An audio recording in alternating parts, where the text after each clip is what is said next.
Boa noite, irmãos. Maria Eugênia, Robson Lira, irmão Rogério Buzzi, os irmãos que estão na sala, André Silva, boa noite, irmão. Boa noite, Sueli Arias, que é a primeira vez que nós estamos vendo essa irmã aqui na sala. Boa noite, viu, irmão? Seja bem-vindo. O Robson, a Elaine está na sala também conosco, o Rogério entrou na sala lá também. Boa noite a todos, boa noite a todos os irmãos que mais para frente vão assistir esse estudo. Deus abençoe a todos abundantemente, que o Senhor possa colocar a mão em cima desses irmãos aí, com providência, de acordo com o que Ele determinou para os irmãos, seja feito. Graça e paz a todos. Boa noite, irmão Robson. Maria Eugênia, se vocês quiserem fazer alguma consideração inicial, fique à vontade, para nós podermos iniciar.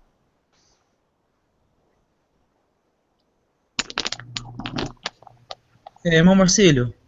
Oi, Rogério. Oi, Robson. Fique à vontade. Tem como o irmão Rogério, ou você, depois disponibilizar para a gente esse gráfico? Tem. Eu mandei... No seu e-mail tem esse link aí, tem essa imagem aí. Não sei se o irmão viu. Não reparei. Pode olhar lá que está anexo esse arquivo aí. Maravilha então, irmão Marcílio. Deus abençoe. Mas de qualquer forma, se você não conseguir encontrar, a gente envia de novo, tá ok? Irmão Marcílio, realmente seria muito interessante, eu não sei como fazer isso, mas assim, que a gente pudesse já deixar esse gráfico em boa resolução com os irmãos. Se eu soubesse como fazer isso, eu faria, porque eu desenhei esse gráfico de uma forma assim bastante grande, mas eu não sei como passar isso para esses irmãos agora, entende? E seria importante que eles não vão conseguir, eu tentei ampliar do jeito que eles estão recebendo e realmente não aparece bem o gráfico para eles.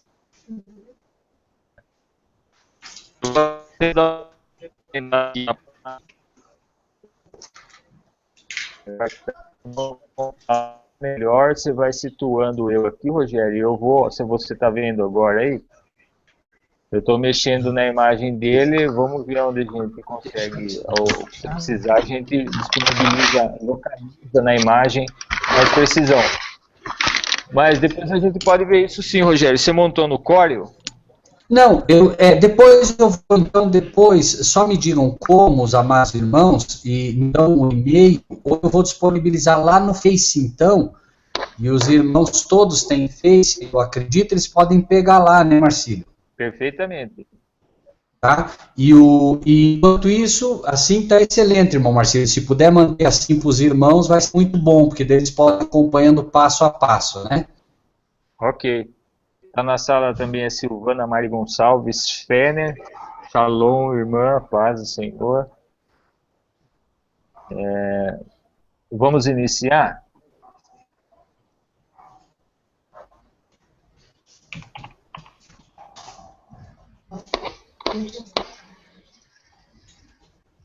Irmão Rogério.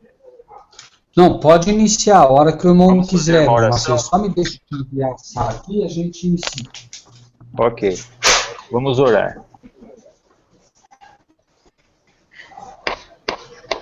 Vamos fazer uma oração. Misericordioso Deus, bondoso Pai, celeste, que nos altos céus habita. Obrigado por mais essa noite, por mais esse encontro que o Senhor está nos proporcionando e permitindo que nós venhamos diante do Senhor agora, nos colocar para rogar ao Senhor e humildemente pedir ao Senhor, meu Pai, que o Senhor nos conduza nesse encontro com amparo, poder, sabedoria e entendimento na Tua Palavra, para que nós consigamos os nossos objetivos, que é a cada dia dar um passo em direção ao Teu Filho amado, a resplandecer o Seu caráter. Obrigado por tudo que o Senhor tem feito nas nossas vidas, os amparos, as providências que tem provido na vida de todos esses irmãos que estão aqui agora, irmãos que vão assistir também a gravação desse estudo. Meu Pai, obrigado mais uma vez por estar junto com meu irmão Rogério Buzzi, o Robson Lira, a Elaine Bastos, a Silvana, o André Silva, essa irmã querida que entrou na sala, a Sueli, que não conhecemos ainda, Maria Eugênia, ao pastor Juliano Maia, que não pôde estar conosco hoje mais uma vez, por questões de dificuldade de entrar na sala mesmo. Abençoa todos esses irmãos, outros irmãos também que vão assistir a esse hangout gravado. Dá-nos, meu Pai, mais uma vez o servo, para que ele consiga nos mostrar com clareza as tuas direções. Dar entendimento a nós para que nós consigamos enfrentar as adversidades que temos na vida com relação a confrontar as suas verdades e, por consequência, sabermos o que realmente devemos fazer. Obrigado por tudo que o Senhor tem feito por nós. Tenha misericórdia de todos nós, meu Pai, e perdoe os nossos pecados, as nossas fraquezas. Nós, o Senhor bem sabe, pecamos porque nascemos pecadores, né? Então, essa fraqueza ainda está em nós, a força desse lobo às vezes impera, mas na mente nossa nós já temos uma formação de carneiro, uma mansidão em nosso coração que vem exatamente do Espírito Santo do nosso Senhor Jesus.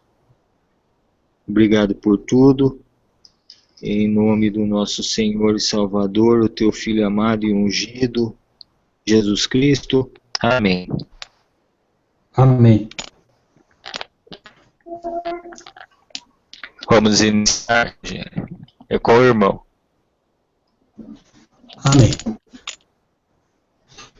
Nós temos estudado profecias, iniciando com o livro de Daniel, iniciando o capítulo 2, avançamos para o capítulo 7, 8, estamos hoje no capítulo 9, mas antes de entrarmos especificamente no tema, uma vez que nós temos alguns amados irmãos e irmãs que estão iniciando os estudos conosco, gostaríamos de deixar, seja bem-vinda a irmã Cris acaba acho que de entrar aí, de deixar o seguinte para os amados irmãos: nós, como um povo chamado por Deus hoje, para poder fazer frente aos enganos do inimigo, receberemos da parte de Deus, ao mesmo tempo que recebemos de Deus uma luz que a outros não será dada, e todos aqueles que quiserem, que estiverem participando desse estudo conosco hoje, aqueles que vêm participando, aqueles que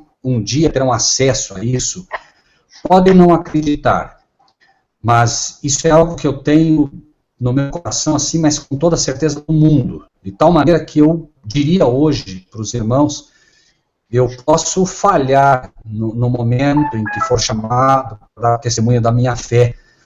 Não posso, assim como Pedro dizia, ainda que todos se neguem, eu não vou te negar jamais, porque nós somos fracos, mas eu tenho tanta convicção nas verdades que ensino hoje aos irmãos, que compartilho com os irmãos, que a segurança que tenho nelas me faria, de todo o coração, assim, defendê-la de tal modo que, mesmo sabendo e tendo plena consciência da responsabilidade que me pesa, porque a palavra de Deus diz, né, que se for para desviar um dos pequeninos do Senhor, o melhor seria amarrar uma corda ao pescoço ou numa pedra e se atirar ao mar.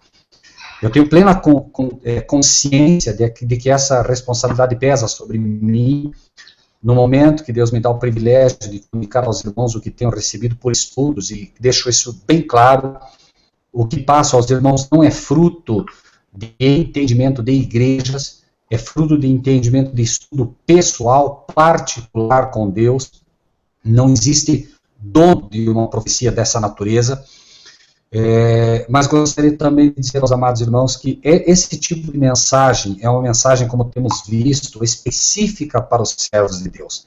Nunca é demais lembrar os amados irmãos que essa não é uma profecia, essas não são profecias para os filhos de Deus, tampouco são profecias para os santos de Deus, são profecias para os servos de Deus, como já temos falado aqui muitas vezes, e tendo entendimento disso, nós vamos percebendo pouco a pouco o desejo de um Deus de realmente formar um grupo, pessoas que, assim como foi pouco antes que Cristo morresse na cruz do Calvário, reunindo pessoas que não estivessem presos a denominações. Nós, hoje, é impossível que nós recebamos toda a verdade de Deus estando presos a denominações. As denominações, as instituições, elas estão vendendo hoje uma doutrina toda própria, e não só isso, está ocorrendo literalmente o que Jesus disse. Isso em relação às igrejas e em relação aos líderes religiosos. Vós percorreis a terra toda atrás de um prosélito, e quando o encontrais, o transformais 2 vezes mais filho do inferno do que antes. Isso é um fato que está acontecendo. Os pastores hoje não conhecem as profecias, não têm preparo para ensiná-las, e quando conhecem algo de profecia, eles estão amarrados a uma instituição que ou não também não conhece, ou não permite, porque essas são profecias que realmente, como são para a minoria, se você pregar para 5.000 pessoas dentro de uma igreja, fatalmente haverá um garimpo aí e será dizimada a igreja. Talvez sobre aí no final 30, 40, 50 pessoas. Né? Então, de um modo geral, os cristãos hoje querem fábulas aprazíveis, e obviamente, Deus está garimpando um povo, está trazendo um povo realmente, né, para selar um povo, mas Ele está realmente purificando, está preparando de forma assim, mas muito lapidada, né?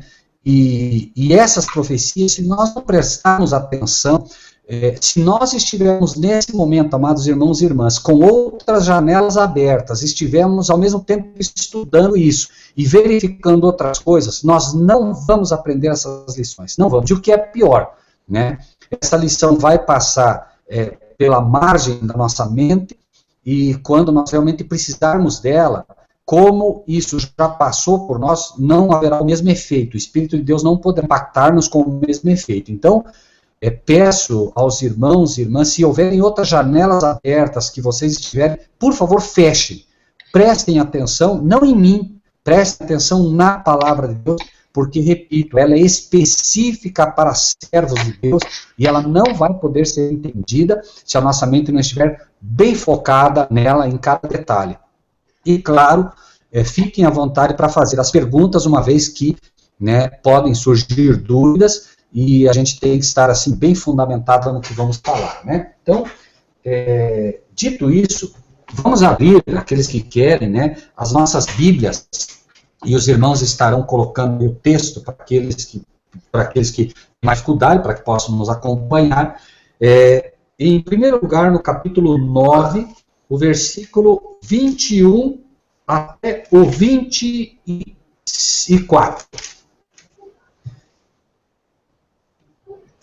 O texto do capítulo 21, do capítulo 9 de Daniel, inicia dizendo assim: estando eu, digo, ainda falando na oração, ou seja, Daniel está orando, o varão Gabriel, que eu tinha visto na minha visão ao princípio, veio, voltou rapidamente e tocou-me a hora do sacrifício da tarde. E me instruiu e falou comigo e disse: Daniel, agora saí para fazer-te entender o sentido. No princípio das tuas súplicas, saiu a ordem e eu vim para te declarar, porque és muito amado. Toma, pois, bem sentido na palavra e entende a visão. E aí, no 24, ele começa a explicar a visão. Vejam, amados irmãos, alguns pequenos detalhes que são importantes. Em primeiro lugar, o que fez com que Daniel orasse e o que ele buscava nessa oração inicial. Tá? No capítulo 8, no versículo 14, foi dito: até 2.300 tardes e manhãs, e o santuário será purificado. Depois de apresentar no capítulo 8 todos os problemas que viriam em função do pequeno chifre estudado na mesma profecia de Daniel 7 e na profecia de Daniel 8, representada pelo bode que tem um chifre quebrado, etc, etc, etc, que era a Grécia, que depois deu lugar a Roma, que por sua vez de Roma sai esse chifre pequeno, que já mostramos aqui aos irmãos e irmãs, que é o papado.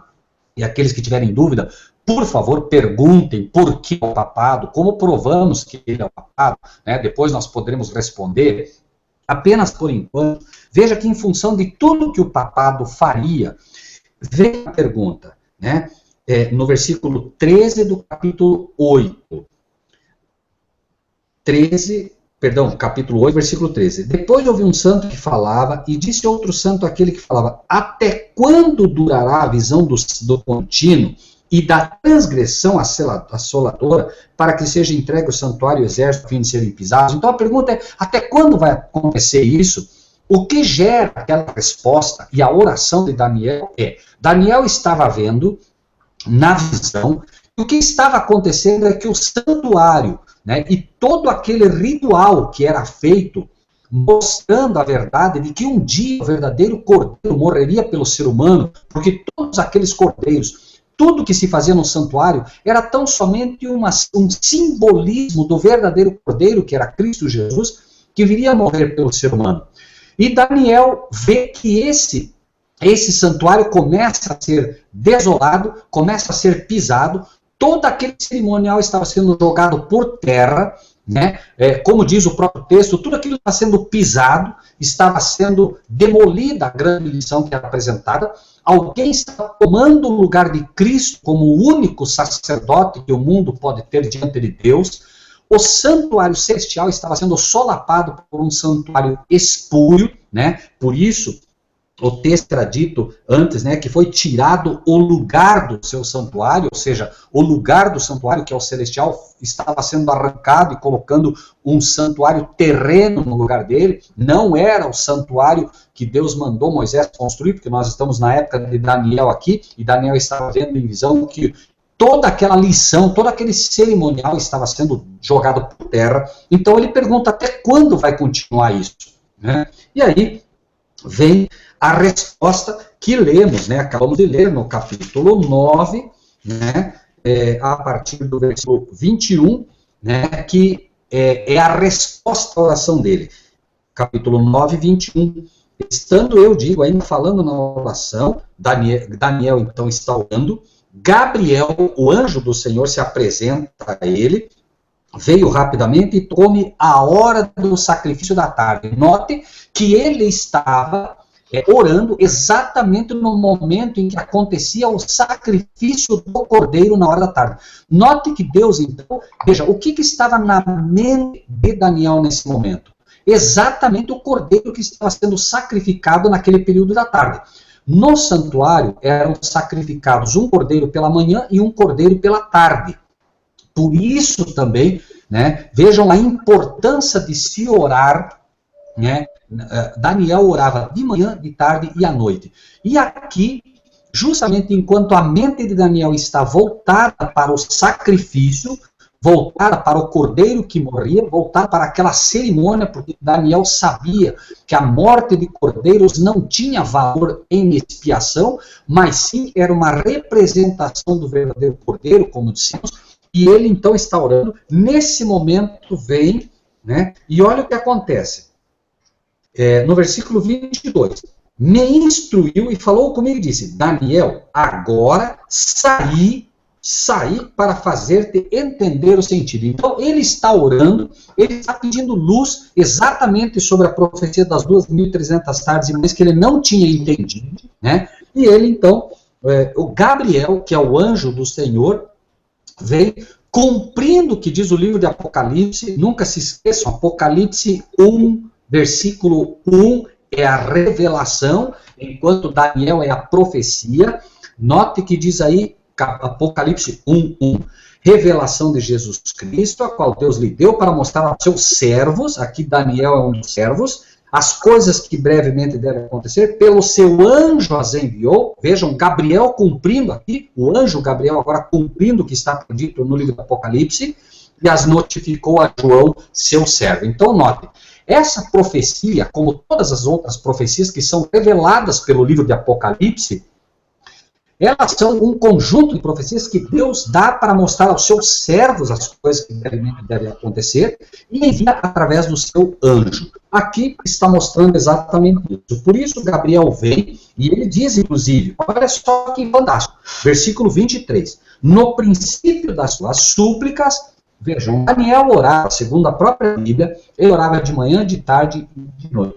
Vamos supor, e podemos supor apenas aqui, sem medo de errar, vamos supor apenas, porque nós estamos falando de uma doutrina, que ele tivesse iniciado essa oração 2 horas antes do sacrifício. Vamos colocar bem longe, 2 horas antes do sacrifício da tarde, que ocorria por volta das 3 horas nossas. Vamos imaginar aqui, então, que ele estivesse orando desde a 1 hora, para colocar assim bem elástica a oração dele, uma oração bastante comprida, né? Uma vez que ele orava de manhã, obviamente não poderia estar orando de manhã e continuando à tarde, porque ele orava de manhã, de tarde e à noite. Então, vamos imaginar que ele tivesse começado essa oração a 1 hora, apenas para efeito ilustrativo, e é dito o seguinte, ó, no princípio das suas súplicas, talvez ele começa a orar, por exemplo, apenas efeito ilustrativo, repito, 1 hora da tarde, e o anjo diz, no princípio das tuas súplicas, saiu a ordem e eu vim. Note, de quem sai a ordem? De Cristo, obviamente, a revelação de Jesus Cristo, a qual Deus lhe deu. Deus deu para Cristo, Cristo entrega para o anjo Gabriel e diz, Gabriel, vai lá e atende o meu servo Daniel. Assim como ele diz hoje, vai lá e atende o meu servo Robson, vai lá e atende o meu servo Rogério, vai lá e atende o meu servo Marcílio, atende a minha serva Elaine, atende a minha serva Sueli, enfim, atende os meus servos na terra, Gabriel, vai lá e dá luz que eles estão buscando, eles estão pedindo, eles estão orando, vai lá e ajude-os. Isso é um pensamento maravilhoso, irmãos, que o anjo Gabriel, que é o anjo que substituiu Lúcifer no céu, o anjo mais poderoso das hostes celestiais. Imaginem um querubim, irmãos, com os seus 4 metros de altura, com uma envergadura de asa, que de asa a asa você tem 20 metros. Né? Imagine só um anjo dessa natureza vindo agora te auxiliar para que você entenda o livro de Apocalipse. Isso é bíblico. Né? A Bíblia apresenta o anjo com uma média de 10 côvados de altura. Um côvado tem 45 centímetros, então nós, sem medo de errar, podemos afirmar biblicamente que um anjo, um querubim, tem 4,5 metros de altura. Falei 4 metros justamente porque, né, isso é algo que nós temos, por exemplo, até para não maximizar isso, mas né, o côvado pode variar, né? Nós temos o côvado bíblico de 52 centímetros, segundo alguns pastores e teólogos, mas o côvado bíblico que nós encontramos para a medição dos anjos é 45 centímetros. O côvado conta-se da ponta do dedo até o cotovelo. Tá? Esse é um côvado bíblico. Média, 45 centímetros. Então, nós temos 4,5 metros mínimo. Um anjo com uma envergadura, como dissemos, né, que beira aí quase os 20 metros. Né? Então, é um anjo espetacular. A velocidade dele, até existem ditados, os irmãos já devem ter ouvido aí, né, ditados que dizem, nunca corra mais rápido do que o teu anjo possa te acompanhar. Isso é um absurdo, parece até uma brincadeira, que imagine a velocidade de um anjo só pela declaração que nós temos aqui. Ó. Imagine que a 1 hora da tarde, Daniel começa a orar. Gabriel vem e diz assim, ó, no princípio da tua súplica, ou seja, 1 hora da tarde, saiu a ordem e eu vim. Ele não tinha terminado de orar, irmãos, e Gabriel partiu do céu e, por isso digo, a título ilustrativo, pelo menos, ele atravessa toda a constelação de Órion e chega pertinho de Gabriel, ou seja, vamos imaginar que ele levou aí, que fosse, né, falando demais, que ele levou 6 horas, irmãos. Pensem bem nisso, irmãos. 6 horas no máximo para partir do céu e chegar ao lado de Gabriel. Tem nave espacial ou avião que pode chegar perto disso? Não dá nem para a gente imaginar a velocidade de um anjo, irmãos. Por isso que diz que eles são céleres como o raio. Né? Não dá nem para imaginar, não existe tecnologia nem perto disso que se possa, né, hoje, ter ideia do que é a velocidade de um anjo. Né? A irmã Sueli está dizendo que o cadastro está fora de foco. Tenha paciência, irmã Sueli, daqui a pouco o irmão Marcílio vai ampliar no momento que nós tivermos que ampliar e vai ficar claro cada ponto que nós tivermos que tratar, tá bom, irmão Sueli? Não se preocupe com isso por enquanto, tá bem? Então ele diz assim, saiu a ordem, eu vim para te declarar porque és muito amado. Irmãos, eu não sei como colocar isso de tal forma que os irmãos entendam o chamado que os irmãos têm da parte de Deus hoje. Deus ama a todos indistintamente. Mas a todos aqueles que se inclinam e começam a pedir a Deus entendimento sobre as profecias. Porque, irmãos, convenhamos, as profecias são dificílimas de se aprender. Não é à toa que igrejas com 5, 10 mil membros não têm a menor ideia do que é uma profecia. As profecias são difíceis, irmãos. Eu posso assegurar aos irmãos, não digo assim para mérito próprio, por favor, não me entendam mal. Mas eu digo aos irmãos assim, eu já estudei noites inteiras as profecias, às vezes para entender um versículo, amados. É muito difícil. E você precisa jejuar, e você precisa orar. Existem vezes que você vai estudar uma profecia, irmãos, e te dá um sono tão grande, que você tem que, às vezes, interromper 9, 10 vezes o teu estudo e pedir a Deus que tire o teu sono, porque, de fato, o inimigo se posta do teu lado, e você não consegue se manter acordado. Foi nessas horas que eu aprendi, que eu nunca tinha entendido quando Jesus disse para os discípulos, mas escuta, nem uma hora vocês puderam lá comigo. Ele encontrou os discípulos dormindo.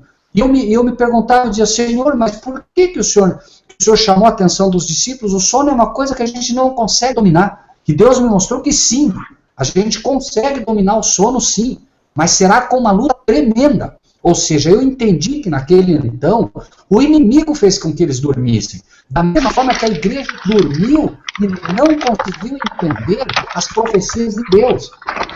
Quando vocês estudam as virgens nécias, lembrem-se, irmão, são 10 virgens, 10 nécias, e 10 estavam particularmente, né, despertas, mas todas dormiam, irmãos, todas, tanto as nécias quanto as prudentes. Todas, absolutamente todas dormiram. E nós não podemos dormir. Não podemos dormir com os sinais que estão ocorrendo. Não podemos dormir quando vamos estudar as profecias. E temos que entender, irmãos, isso. O sono, vocês podem observar, façam um teste se quiserem, meus amados. Lembrem-se que Daniel, no capítulo 1, amados, e é importante que a gente coloque essas coisas antes de entrar no tema, para que a gente não se perca. Daniel, capítulo 1, versículo 8, diz assim, ó, Daniel assentou no seu coração não se contaminar com a porção do manjar do rei, nem com o vinho que ele bebia. Portanto, pediu ao chefe dos eunucos que lhe concedesse não se contaminar. E o versículo 12 diz, experimenta, peço teus servos 10 dias, fazendo que se nos deem legumes a comer e água a beber. Irmãos, eu não quero entrar aqui na questão se você pode ou não pode comer carne, se você pode ou não pode beber. Eu não vou entrar nessa questão, meus amados, mas eu lhe asseguro uma coisa por experiência. Se você come carne, esqueça isso da profecia, você não vai conseguir. As toxinas que vão estar depositadas no teu cérebro não permitem que você consiga se concentrar. O sono vem e você não consegue dominar. Daniel não foi por acaso que ele disse, Senhor, experimenta e me deixe comer legume e beber água. Isso não foi por acaso, irmãos. E o prêmio a Daniel por ter feito isso foi que Daniel agora recebeu do Senhor o privilégio de entender as profecias. Esse privilégio foi dado porque, vejam, é dito, ele assentou no seu coração e diz em melhores versões, firmemente, não se contaminar com aquilo. Irmãos, imagine você ter o privilégio de comer o que o rei come. A ideia que se tinha, irmãos, era de que a comida, você imagine só, o rei Nabucodonosor se ele iria comer comida que ele imaginasse que era ruim. Era a melhor comida segundo o entendimento deles. Eles comiam do melhor. O vinho que se bebia era do melhor. E ele acreditava de todo o coração dele, Nabucodonosor, que estava dando o melhor para eles. Porém, né, Daniel sabia que Deus construiu esse tabernáculo dele como vegetarianos. Eu não quero atender doutrinas, amados irmãos. O que quero colocar para os irmãos é exatamente a realidade do que Deus quer de nós. Deus quer nos levar a sermos o que Adão era. Adão era vegetariano, irmãos. E se os irmãos têm dúvida, vamos para o livro de Gênesis, amados. Livro de Gênesis. No capítulo, vejam o capítulo 2 de Gênesis. E é dito no versículo 29. Vejam o que é dito ali. Disse Deus, falando a Adão: eis que vos tenho dado toda erva que dá semente e que está sobre a face de toda a terra, e toda árvore em que há fruto de árvore que dê semente, ser-vos-ão para mantimento, comida. E a todo animal da terra, a toda ave dos céus, a todo réptil da terra, em que há alma vivente, toda a erva verde lhe será por mantimento. E assim foi. Ou seja, não só o homem, mas todos os animais criados por Deus, num primeiro momento, eram vegetarianos. Claro, como poderia o leão, por exemplo, comer, por exemplo, um cordeiro se não havia morte? Como poderia o leopardo atacar a cabra ou um carneirinho se não havia morte no Éden? Não podia haver morte no Éden. A morte foi o resultado do pecado. A partir do pecado, os animais começaram agora a comer uns aos outros, e vocês vão ver que somente depois da destruição da terra, pelo dilúvio, é que é permitido para Noé comer carne. E imediatamente diz: eis que os dias do homem serão 120 anos. Ou seja, o homem vivia assim como Matusalém, que viveu 960 e poucos anos, Adão, que viveu 932 anos. Isso é bíblico, irmãos. Nós somos homens bíblicos, não importa o que a ciência diga, que é impossível viver tanto, nós acreditamos num Deus que nos revelou a sua palavra.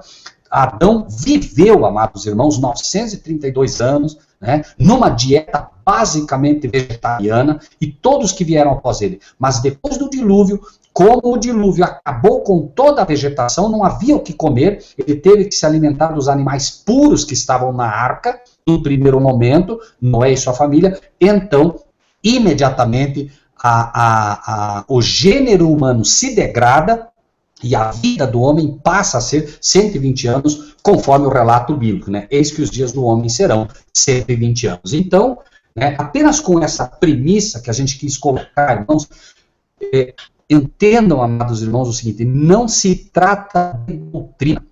Não se trata de doutrina, amados. Trata-se de um convite de um Deus que diz: olha, o que eu tenho a vocês é algo muito acima do que o que vocês podem sonhar. Eu não estou lhes prometendo o céu. Ele está dizendo hoje para cada um dos que estão estudando conosco: eu não estou lhes prometendo o céu, eu estou lhes prometendo o que o céu tem de melhor.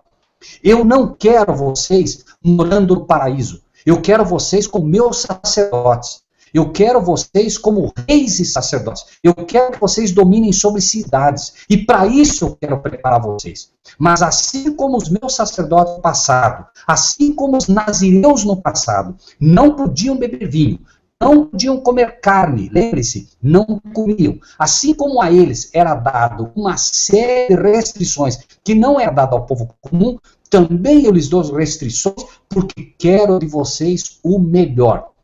Então, irmãos e irmãs, o convite que Deus nos faz hoje não é para sermos filhos de Deus, não é para sermos santos de Deus, é para sermos servos de Deus. Imagine o que é você ser um sacerdote de Deus por toda a eternidade, irmãos. Esse é um privilégio que somente ao ser humano será dado.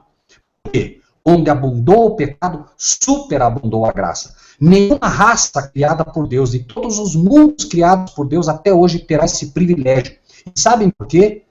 Porque a raça humana que foi comprada pelo Filho do Deus vivo. Hoje, pensem nisso, amados irmãos. Só de galáxias conhecidas são mais de 120 milhões, já que os cientistas já descobriram. Deus não cria galáxias para deixar elas vazias, irmãos. Deus não tem prazer em criar planetas. Deus criou o planeta Terra. Quando tudo estava perfeito, quando tudo, ele próprio disse, eis que tudo era muito bom, ele colocou o ser humano no planeta. A alegria desse Deus maravilhoso não é criar planetas, amados. A alegria desse nosso Pai é criar seres que sejam felizes nos planetas que ele cria. Então, de todos os seres criados, que são milhões e milhões, só de anjos é dito, de querubins e serafins, milhares e milhares, milhões e milhões. Mas de todas as raças criadas, irmãos, a única raça que terá o privilégio de ser sacerdotes de Deus é a raça humana. Porque a raça humana está ligada em laços de sangue indissolúveis com o Filho do Deus vivo. Foi um ser humano, irmãos, que atravessou os portais do templo de Deus. Foi um ser humano, Cristo Jesus como um ser humano, hoje, como um de nós, porém glorificado, mas foi um ser humano que ali entrou, entendam isso, e a partir do momento que Cristo atravessa os portais do santuário celestial, atravessa os portais do Santíssimo, a raça humana tem uma porta aberta agora para isso, uma porta que ninguém pode atravessar a não ser os seres humanos. Então, hoje, irmãos, hoje, nós recebemos um convite da parte de Deus. E é por isso que faço esse apelo a todos os amados de Deus, que prestem atenção nessa profecia, porque eu lhes asseguro, se há uma profecia hoje que Deus separou com todo cuidado para os seus servos, mais do que qualquer outra, é esta profecia. E por quê? Lembrem-se, amados, Daniel 2 é uma profecia onde Deus usa elementos que são ouro, prata, ferro, bronze, barro e finalmente a rocha que é Cristo. São elementos, né, conhecidos. Finalmente, em Daniel 7, ele apresenta uma profecia com base em animais impuros. E finalmente ele apresenta uma profecia com base na semana. E por que com base em semana? Que é o único período estabelecido por ele que ele não deixou o inimigo mexer. O inimigo mexeu com o ano que deveria corretamente começar em maio ou abril, o chamado mês de Abib, que era o primeiro mês que inaugura o ano judaico, que é o correto, né? Foi trocado pelo papado e passou a iniciar em janeiro. E finalmente, o mês também foi mexido. Tanto que nós temos meses com o nome de Júlio César, que é o mês de julho, e o mês de Augusto César, que é o mês de agosto, e assim vai. Irmãos, eu não quero ser tomado aqui como mais... Os irmãos estão teclando aí sobre a alimentação nesse momento. Irmãos, por favor, vamos nos focar no estudo nesse momento, meus amados. Ok? Vamos nos focar puramente no estudo agora. Eu sei que é importante que os irmãos estão teclando aí, mas, irmãos, se nós não prestarmos atenção nos ícones de estudo, nós não vamos ter depois conhecimento suficiente para defender isso. Então, vejam, irmãos, quando nós estamos trabalhando as profecias que Deus dá ao seu povo, podem ter certeza que Deus fará de tudo, amados irmãos, para arrancar isso do nosso coração. E eu lhes digo por experiência, irmãos, certo? Não será nada fácil. E os irmãos terão que amanhã depois apresentar esta profecia a outros também, porque outros serão convidados por Deus, outros serão chamados por Deus para se juntar a nós.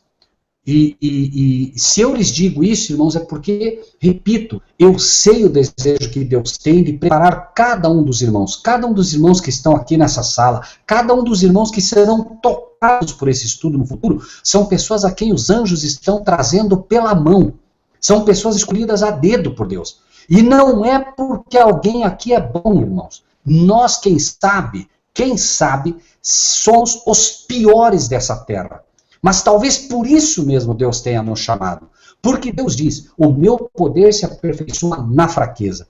Então, se você consegue ver que a luz, numa profecia como essa, se você consegue ver que Deus está te chamando de uma forma especial, se você consegue dizer, Senhor, amém. Eu sei que o que o Senhor me pede é difícil, Senhor. Eu gosto de carne, eu gosto disso, eu gosto daquilo, mas, Senhor, eu estou aqui para fazer a tua vontade. Se você consegue, como Daniel, propor firmemente no teu coração, não se contaminar com o alimento de Babilônia. Babilônia tem dado o vinho da sua prostituição hoje para todo mundo. Se você consegue dizer não a ela, se você consegue dizer, Senhor, não importa, eu quero te servir, custe o que custar, Ele vai te preparar. Então, irmãos, tendo isso em mente, vejam como é que começa a explicação da profecia das 2.300 tardes e manhãs. E aqui quero fazer um novo ponto para que os irmãos pensem. Pensem bem. Por que 2.300 tardes e manhãs? Por que será? Irmãos, vejam por quê. Não importa, hoje você diz assim, não, eu guardo o sábado, mas eu guardo o sábado de tal forma, ou de outra forma. Não, mas a semana, ou... Vejam como Deus estabelece o dia. Gênesis 1:5. Repito, Gênesis 1:5. E Deus chamou a luz dia, e às trevas chamou noite. E foi a tarde e a manhã o dia primeiro. Então, um dia, biblicamente, começa pela tarde e termina pela manhã. E Deus não muda. Não importa que a gente imagine que o dia comece à meia-noite. Deus é específico. Note, houve tarde e manhã o primeiro dia. O dia, então, é formado pela tarde e pela manhã, inclusive nessa sequência. É por isso que na sexta-feira, à tarde, é que começa o sábado do Senhor. É por isso que os cristãos, no passado, guardavam o sábado assim, e os cristãos hoje, que têm entendimento suficiente sobre, a formação do dia segundo Deus, guardam o sábado dessa maneira. Agora, vamos então entrar imediatamente na profecia. Eu queria pedir ao irmão Marcílio, se posso, meu amado irmão Marcílio, que coloque, por favor, o visual do quadro para que os irmãos acompanhem, partindo do ano 457, que está lá no início, até o ano 27. Se o irmão puder colocar essa parte do quadro, vai ficar mais fácil para os irmãos poderem acompanhar o raciocínio. Começando no ano 457 e terminando no ano 27. Enquanto isso, vamos abrir o texto no capítulo 9, versículo 24.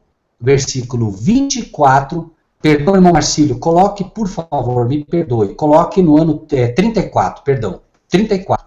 457 até 34, perdão. Vejam, versículo 24 do capítulo 9 de Daniel. Ele começa a explicar a visão e ele diz assim, 70 semanas estão determinadas sobre o teu povo e sobre a tua santa cidade para extinguir a transgressão, dar fim aos pecados, expiar a iniquidade, trazer a justiça eterna e selar a visão e a profecia e ungir o santo dos santos. Note que interessante aqui, Alguns elementos são apresentados que deveriam ocorrer dentro de 70 semanas. Se nós pegarmos 70 semanas, tá? Vejam, 70 semanas, vamos partir do seguinte princípio. Quanto tem uma semana? Obviamente, 7 dias. 70 vezes 7, 490. Então, marque aí num papelzinho, na sua Bíblia, onde você preferir, 70 vezes 7 igual 490. 70 semanas, então, equivalem a 490 dias, certo? 490 dias nós encontramos nessas 70 semanas. Então, veja, deveriam acontecer algo. Mas, de forma base, 70 semanas estão determinadas sobre o teu povo. Vamos pegar, primeiramente, esse aspecto da profecia. É dito aqui que, vejam bem, em 490 dias proféticos, tenham isso em mente, né, estaria determinado sobre o povo de Deus algo. E olhem o que acontece, né? Você pega o ano 457, não precisamos nem pegar a data, vamos apenas pegar o ano 457, que a história reconhece como sendo o decreto de Artaxerxes, e vamos ver por que esse decreto está aqui, por que essa data está aqui. Vamos apenas, num primeiro momento, ter em mente o seguinte: nós vamos pegar 490 dias proféticos a partir desta data e vamos ver se algo acontece para que a gente possa ter a certeza de que a profecia encontrou o seu cumprimento. Vejam o versículo 25 de Daniel 9, o que diz: sabe e entende. Desde a saída da ordem para restaurar e edificar Jerusalém, até o ungido, 7 semanas e 62 semanas. Então vejam, vocês têm no quadro aí, né? E já vimos que ele diz, desde a saída da ordem para restaurar e para edificar Jerusalém. Esse decreto está no livro de Esdras, no capítulo 7 do livro de Esdras. Não vamos cruzar agora, porque não é necessário. Por quê? Porque se essa data, ela bater com todos os pontos proféticos que estão sendo dados, obviamente que a data está correta. Se não bater, obviamente que nós estamos ensinando algo aqui errado. Porém, né, vejam que, se você pega o ano 457 e leia de novo o versículo 25, desde a saída da ordem para restaurar e para edificar Jerusalém, até o ungido, 7 semanas e 62 semanas. As ruas e as tranqueiras se reedificarão, mas em tempos angustiosos, que é o texto que você tem aí na tua frente. Então vamos lá. Nós temos, e por que, né, a profecia é dada dessa maneira? Né? Veja que ele dá 7 semanas e 62 semanas. Primeiro lugar, vamos ver o ano 457 que temos ali, somando primeiramente 7 semanas agora. 7 semanas. 7 semanas, 7 vezes 7, 49. Então, nós temos 7 semanas, aproximadamente nós teríamos. Então, e dizemos aproximadamente por quê? Porque a semana, na profecia foi dada assim. 7 semanas, em 7 semanas, as ruas e as tranqueiras se reedificarão, mas em tempos angustiosos. O templo que estava ali, né, a partir do decreto de Artaxerxes para restaurar e edificar Jerusalém, deveria se cumprir, segundo essa profecia, em 7 semanas, ou aproximados 49 dias proféticos. Vejam o que diz João, capítulo 2, versículo 20. João, capítulo 2, versículo 20.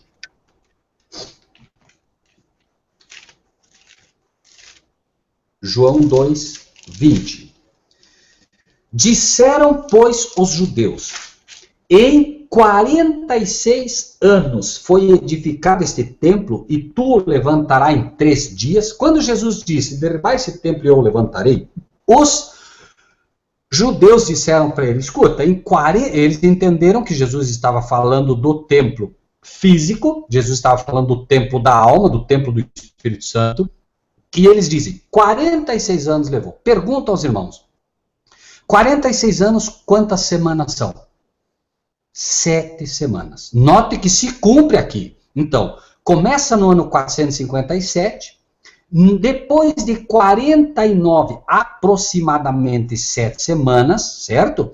Veja que fecha e nós encontramos o cumprimento da primeira parte da profecia, ou seja, a restauração de Jerusalém. Repito, aqui eles dizem 46, né? Nós colocamos como data aproximada 408, por quê?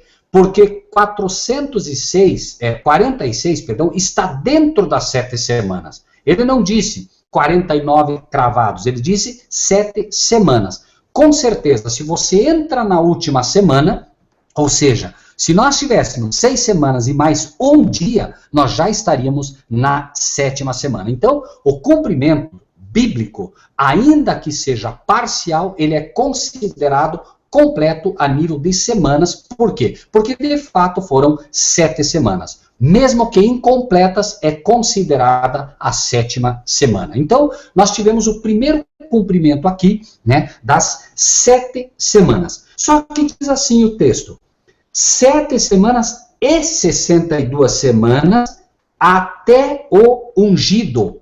Notem o versículo 25. Desde a saída da ordem para restaurar e para edificar Jerusalém, até o Messias, 7 e 62. Então, as primeiras 7 nós vimos que se cumpriu. E se nós agora peguem aí, se você tiver uma calculadora para facilitar, 69 vezes 7, você vai encontrar 483. Se você considerar 483 a partir de 457 antes, faça o cálculo e você vai chegar exato no ano 27. É aquele íconezinho que temos ali. Note agora o que diz Lucas 3, 23. Note também o seguinte: o texto dizia até o ungido. Então nós não consideramos o ano 4, por exemplo, que foi quando Cristo nasceu. Você vai ver que algumas versões dizem, né, chama de até o Messias. Não está errado também, porém o termo mais correto é ungido, tá? Por quê? Porque no ano 27 é que Cristo é batizado, ou seja, embora ele nasce no ano 4 antes de Cristo, obviamente, é somente no ano 27 que ele é batizado, que ele é ungido e inicia o seu ministério. Então, vamos ver o que diz Lucas, capítulo 3, versículo 23. Lucas, capítulo 3, versículos 23.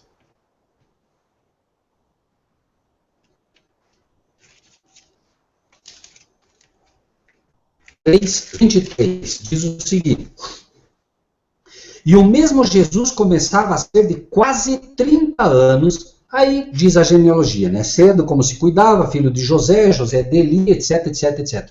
Por isso eu digo, irmãos, é preciso ter muita atenção na Bíblia sempre, né? Veja aqui como a Bíblia é cuidadosa. Versículo 23, além de dizer que Jesus começava a ser de quase 30 anos, não tinha 30 completos, né?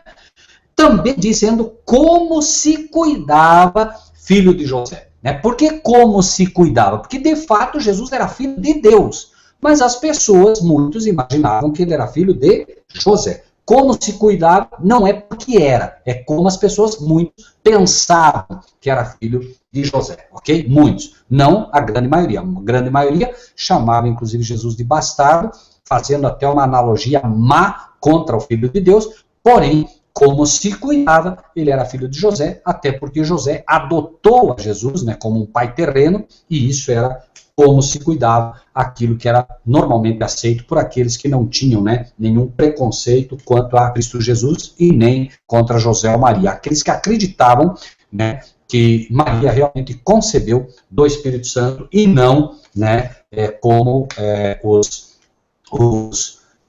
chamavam bastardo, dizendo que ela havia, né, tendo filho oriundo de uma relação extraconjugal. Né? Ela já era, lembre-se, noiva de José, embora não casada, já era noiva, e naquele então, noiva era considerada, né, já separada para o casamento. Né? Então, obviamente que essa realidade então, que se apresenta aqui era de quase 30 anos. Se você pega o ano 4, né, que é quando ele nasce, e diminui dos quase 30, você vai chegar no ano 27. Né? Então, vejam que aqui nós encontramos também o segundo cumprimento da profecia que dizia que ao fim das 69 semanas seria, né, ungido o santo. Né? Note que também no mesmo versículo 24 é dito, né, 70 semanas estão determinadas sobre o teu povo e sobre a tua santa cidade. Então, essa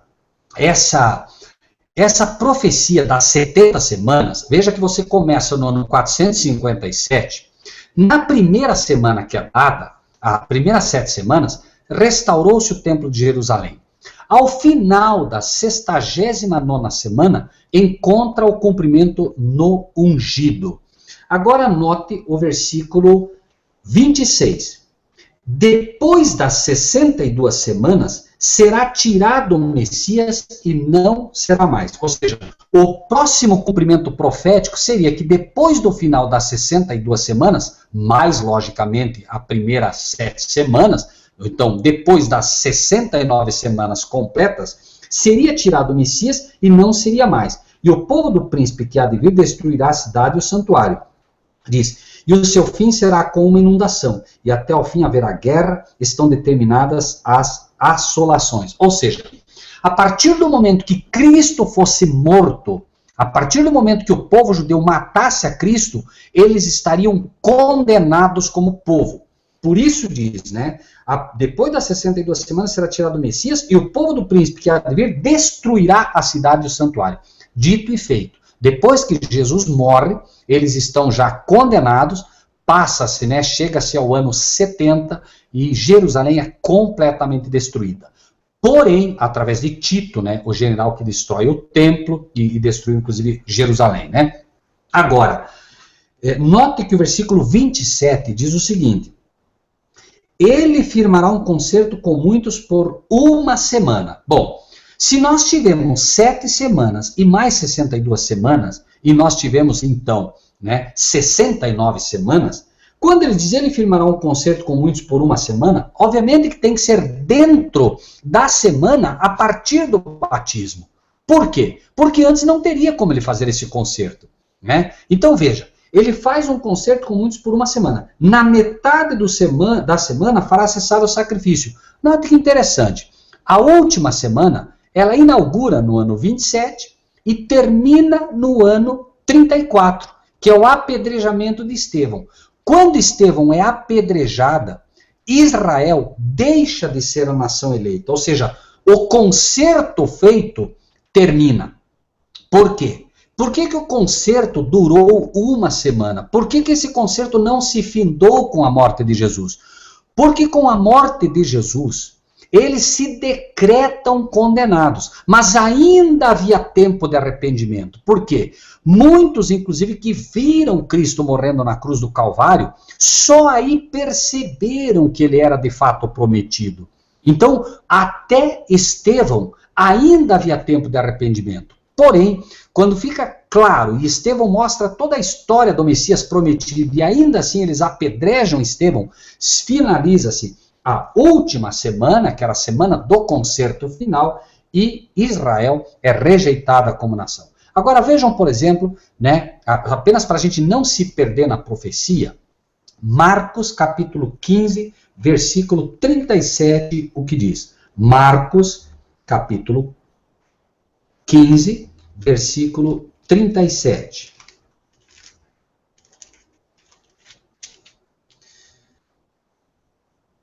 E Jesus, dando um grande brado, expirou, e o véu do templo se rasgou em dois, de alto a baixo. E olha agora o que o centurião diz. E o centurião que estava defronte dele, vendo que assim clamando expirara, quando morre, portanto, disse, verdadeiramente este homem era o Filho de Deus. Ou seja, até a morte da cruz, né, as pessoas estariam ainda percebendo que Jesus era de fato o Messias.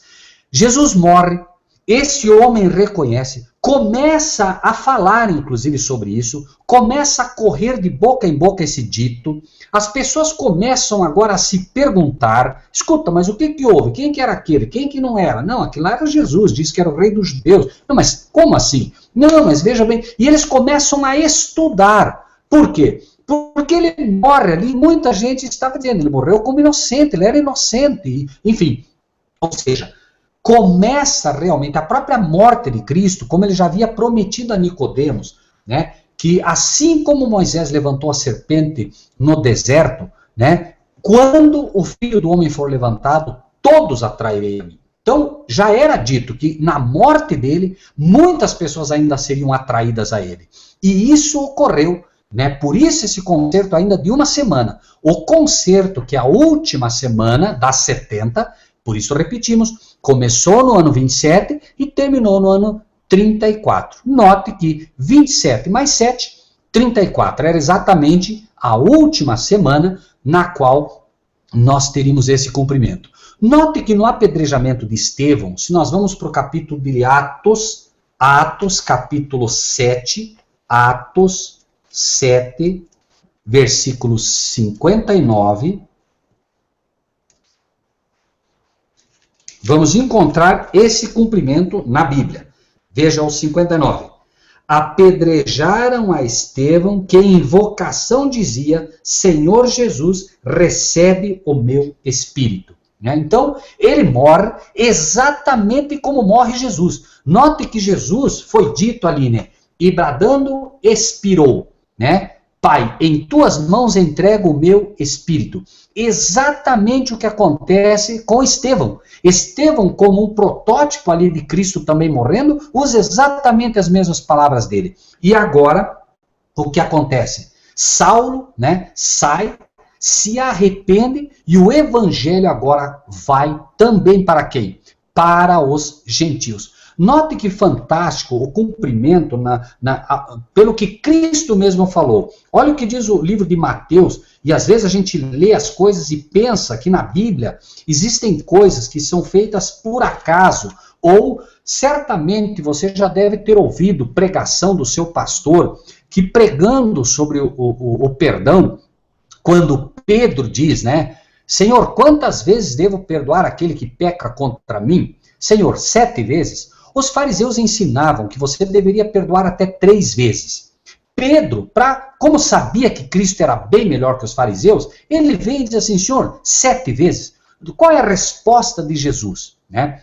Provavelmente você já ouviu o pastor dizendo, olha, isso não quer dizer que você tem que contar, porque Jesus estava querendo dizer que deve se perdoar quantas vezes forem necessárias. Jesus estava querendo dizer isso. Jesus estava querendo dizer aquilo. Irmãos, Jesus é perfeito. Sabe o que Jesus quis dizer quando disse 70 vezes 7? Ele quis dizer exatamente o que disse. Ele disse 70 vezes 7. E quando Jesus olha para você, olha para um discípulo, aquele que é perfeito, e te fala 70 vezes 7, a melhor coisa que você faz é calcular. Se Jesus olha para você e diz assim, 2 mais 2, sabe o que você tem que fazer? Somar. Se Jesus te diz, filho, 3 menos 1, sabe o que você tem que fazer? Subtrair. Faça o que ele falou. Jesus disse, Pedro, 70 vezes 7. A melhor coisa que nós fazemos é multiplicar. E se você multiplica 70 vezes 7, você encontra exatamente os 490 dias da profecia. Note, 70 semanas estão determinadas sobre o teu povo e sobre a tua santa cidade. Pedro era judeu. Pedro vem e pergunta, Senhor, quantas vezes devo perdoar aquele que peca contra mim? Jesus dá uma resposta para nós, mais do que para qualquer outro. Por quê? Está respondendo para nós o tempo de perdão do povo judeu como nação. O povo judeu vinha vez após vez ofendendo o Espírito de Deus. E notem a resposta então de Mateus 18, 22, apenas para ter o texto claro no coração dos irmãos. Jesus lhe disse, não te digo que até 7, mas até 70 vezes 7. Quem eram os irmãos de Pedro? Judeus, obviamente. Ele disse, Senhor, até quantas vezes pecará meu irmão? Até quando pecará o judeu contra mim? E Jesus agora dá uma resposta para Pedro, que ele não tinha como errar, porque, obviamente, ele sabia que teria que perdoar muitas vezes, mas ele dá uma resposta para nós, a quem os fins dos séculos têm chegado, mostrando que a profecia de Daniel estava por encontrar já o seu cumprimento. Cristo já estava sendo preparado para isso, já estava sendo preparado para a morte, e ele já estava mostrando claramente aqui, que a profecia de Daniel, principalmente a última semana, já estava encontrando quase o seu cumprimento, porque a nação de Israel, que vinha sendo perdoada vez atrás vez, por ter rejeitado o Messias, por estar procurando crucificar já o Messias, encontraria finalmente, um basta no tempo em que era um povo privilegiado.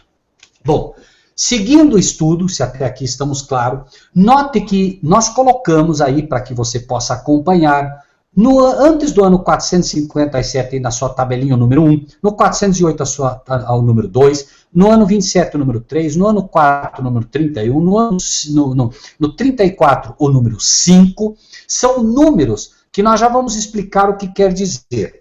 Num primeiro momento, né, vamos avançar um pouquinho mais agora, se o irmão Marcílio puder, irmão Marcílio, passar para a parte final, isso, por favor, para a parte final, pegando aí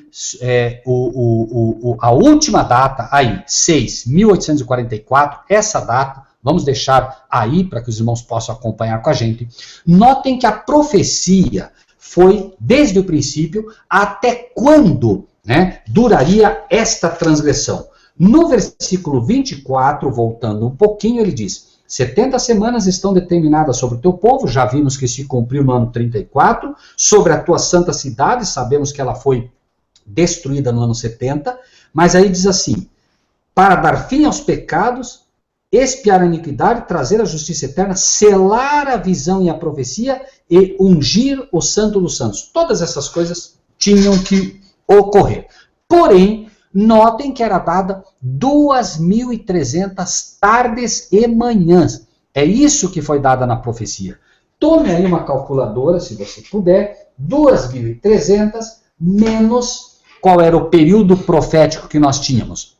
Nós tínhamos aqui, né, as 2.300 tardes e manhãs, partindo de 457. Então, 2.300 menos 457, você chega no ano 1844. Claro, você vai chegar numa conta simples, 1843, mas lembre-se que não existe ano zero. Se você observar, você tem o ano -1 e imediatamente o ano 1. Então você cai no ano 1844. A pergunta tem que ser simples. Algo ocorreu no ano 1844? Né? Primeiro, é dito simplesmente que ao fim dos 2.300 dias, algo ocorreria. Nós chegamos à data de 1844. Vejam o que diz, por exemplo, Daniel 8, versículo 14. Daniel 8, 14, que acabamos de ler, vamos apenas pegar o texto bíblico agora. Ele me disse: até 2.300 tardes e manhãs, e o santuário será purificado. Vamos voltar um pouquinho para deixar isso bem claro na nossa mente, irmãos. Capítulo 8 de Daniel, vamos ler os versículos 9 até o 13, para entender o que estava ocorrendo aí biblicamente. Note, versículo 9 do capítulo 8 de Daniel. De uma delas saiu uma ponta muito pequena, a qual cresceu muito para o meio-dia, para o oriente e para a terra formosa. Se engrandeceu até o exército dos céus, e alguns do exército das estrelas deitou por terra e as pisou. Se engrandeceu até o príncipe do exército, por ele foi tirado o contínuo. Note aqui o que estávamos falando, né? Vejam aqui, na tabelinha que vocês têm. Após o apedrejamento de Estevão, a nação de Israel é rejeitada agora como nação particular do Senhor. No ano 508 surge o papado, que é exatamente esse chifre pequeno. No ano 538, como já estudamos, Justiniano derrota os ostrogodos, a última tribo resistente ao poder papal. O papado agora derruba os ostrogodos, ano 538. Inicia-se esse período de transgressão assoladora. O papado do ano 538 até o ano 1798 agora cria todos os dogmas papais, cria o purgatório, cria o limbo, cria o inferno arder eternamente, cria a confissão auricular, cria a adoração aos santos, cria a adoração a anjos. Enfim, irmãos, dogmas e mais dogmas, e foram poluindo o templo da alma, foram poluindo o santuário de Deus, foram substituindo o sacrifício de Cristo, né, tendo no seu lugar um falso sacerdote. Tudo isso foi feito, e repito, notem as datas. do ano 508 até o ano 1798 isso ocorreu, como já estudamos no passado, né? Já estudamos em Daniel 2, estudamos em Daniel 7, isso junto com Apocalipse 13. Então é óbvio que, quando ele pergunta, por exemplo, até quando aconteceria isso, obviamente que teria que ser em alguma data depois de 1798, porque a Bíblia diz que o papado teria poder por 1260 dias. Dias, obviamente, proféticos. Dias na Bíblia, em profecia, são anos. Mostramos isso já também, né? Porém, para aqueles que não puderam acompanhar também com mais detalhes, o capítulo 7, no versículo 8 e 9 diz: estando eu considerando as pontas, eis que entre elas subiu outra ponta pequena, esse é o papado, repetimos, diante da qual 3 das pontas primeiras foram arrancadas. Ostrogodos, visigodos e érulos foram os povos que o papado derrubou para poder alcançar a sua supremacia, e diz: e eis que nessa ponta havia olhos, como olhos de homem, e uma boca que falava grandiosamente. Mostramos na Bíblia que essa boca que falava grandiosamente é o papado, falando contra Deus, atacando a Deus, né? Então, em algum momento, obviamente, depois do ano 1798, como falamos, deveria iniciar o juízo investigativo, ou o juízo, conforme mostramos também na própria profecia do capítulo 7 de Daniel. Veja o versículo 10 do capítulo 7. Um rio de fogo manava e saía de diante dele, milhares de milhares o serviam, e milhões de milhões estavam diante dele, assentou-se o juízo, e abriram-se os livros. Note aqui em 1844, então, vamos ver no Apocalipse esse cumprimento. Apocalipse, capítulo 5. Veja que lemos aí de um livro que seria aberto, né? O capítulo 5 de Apocalipse diz: vi na direita do que estava sentado sobre o trono, esse é o Pai que está sentado sobre o trono, um livro escrito por dentro e por fora selado com 7 selos. E vi um anjo forte, veja o mesmo Gabriel que aparece em Daniel, bradando com grande voz: quem é digno de abrir o livro e de desatar os seus selos? 3. Ninguém no céu, nem na terra, nem debaixo da terra podia abrir o livro, nem olhar para ele. Por quê? Somente Cristo Jesus podia abrir esse livro, porém ele ainda não estava ali, ele estava chegando neste local, como vemos no versículo 6. Olhei, e eis que estava no meio do trono e dos 4 animais viventes, e entre os anciãos um cordeiro, como havendo sido morto, tinha 7 pontas e 7 olhos, que são 7 Espíritos de Deus enviados a toda a terra, e o versículo 7, e veio, porque não estava ali, veio, tomou o livro da direita do que estava sentado sobre o trono, ou seja, ele vem, toma o livro, esse livro era o livro de Daniel, em primeiro lugar, que estava selado com 7 selos. Irmãos, o livro, repito, de Daniel, conforme vocês veem aqui no Apocalipse, estava selado com 7 selos. Por isso, contem aí, irmãos. Podem ver ali que nós enumeramos para os irmãos ali. Primeiro selo, 400, notem aí no material que vocês têm. Primeiro selo, 457. Abre-se a data profética do início do período. Segundo selo, o ano 408 é aberto também para o povo de Deus. Terceiro selo, o ano 27, que é o batismo de Jesus. Quarto selo, o ano 31, que é a morte de Jesus. O quinto selo, o apedrejamento de Estevão, que acontece inaugurando o quinto. Sexto, 1844, outra data dentro dessa profecia que foi aberta, repetimos, nessa época. E o sétimo selo. Por que o sétimo selo, em pergunta? Porque vejam o que diz o livro de Daniel 12, capítulo 12, versículo 12, Daniel 12, versículo 12, diz: bem-aventurado o que espera e chega até 1335 dias. Então, veja, ele está apontando, veja, 1844, ou, né, a profecia das 2.300 tardes e manhãs, encontra um cumprimento de 1260 e 1290. Aí ele diz: bem-aventurado que espere e chega até 1335 dias. Já vamos explicar isso à luz do que estamos apresentando. Por enquanto, vejam o que diz Apocalipse 10, capítulo 1 a 7.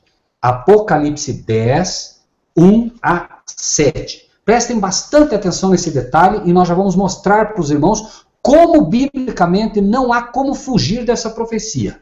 10, 1 a 7. Olhem o que diz, irmãos.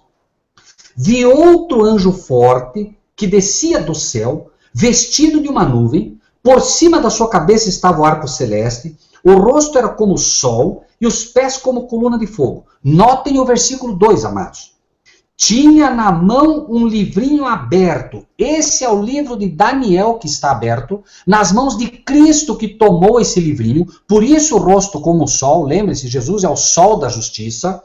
Ele tem, vejam irmãos, ele tem na mão um livro aberto, pôs o pé direito sobre o mar, o esquerdo sobre a terra, clamou, olhem agora, clamou com grande voz como quando brama o leão, e havendo clamado os 7, número de plenitude, amados irmãos, não tem mais trovão para tocar mais nada, os 7 trovões agora, vejam só irmãos, fizeram soar as suas vozes, 7 irmãos, sendo ouvidas dos 7 trovões as suas vozes, eu ia escrevê-las. Mas ouvi uma voz do céu que dizia, sela o que os 7 trovões falaram e não o escrevas. Note, o livro de Daniel foi aberto.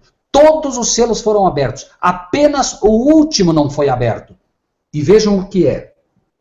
Vejam o que é essa revelação.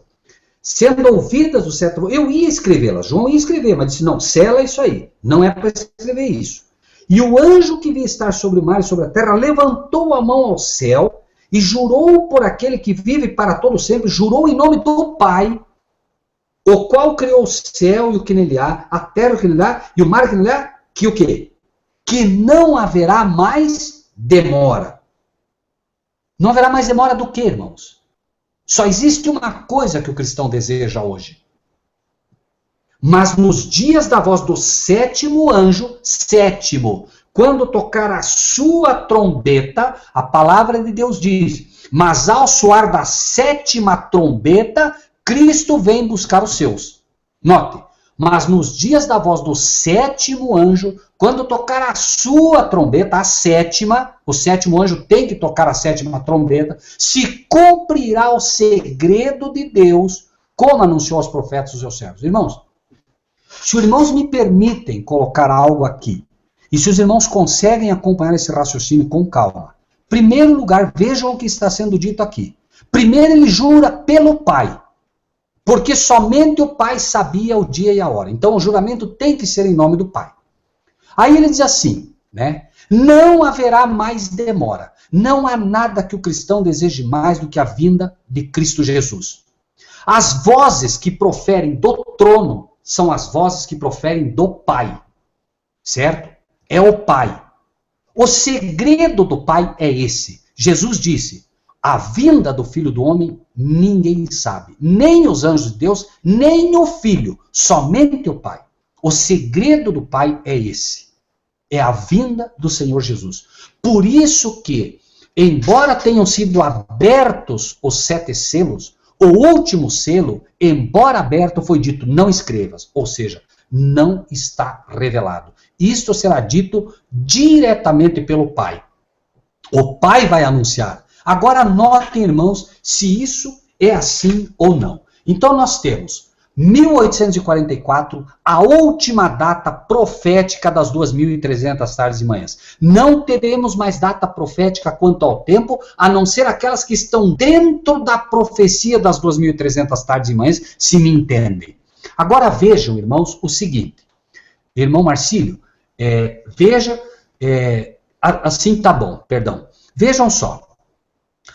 Nós chamamos de supremacia papal número 1, o fato do ano 538 até o ano 1798, assim está bom, é que o papado tem a sua supremacia. Mas vamos para o livro de Apocalipse para ver o que ia acontecer. No ano 1798, General Berthier leva preso o Papa Pio VI, a mando de Napoleão Bonaparte, finda a perseguição papal, perde-se o poderio papal, porém, veja, no ano 1798, porém vejam o que diz o livro de Apocalipse, capítulo 13, falando da besta que sobe do mar, que é, sem dúvida nenhuma, o papado.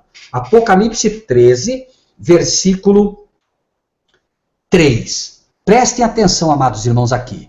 Repito, no ano 1798, o Papa recebe uma ferida de morte. Agora vejam, capítulo 13, versículo 3.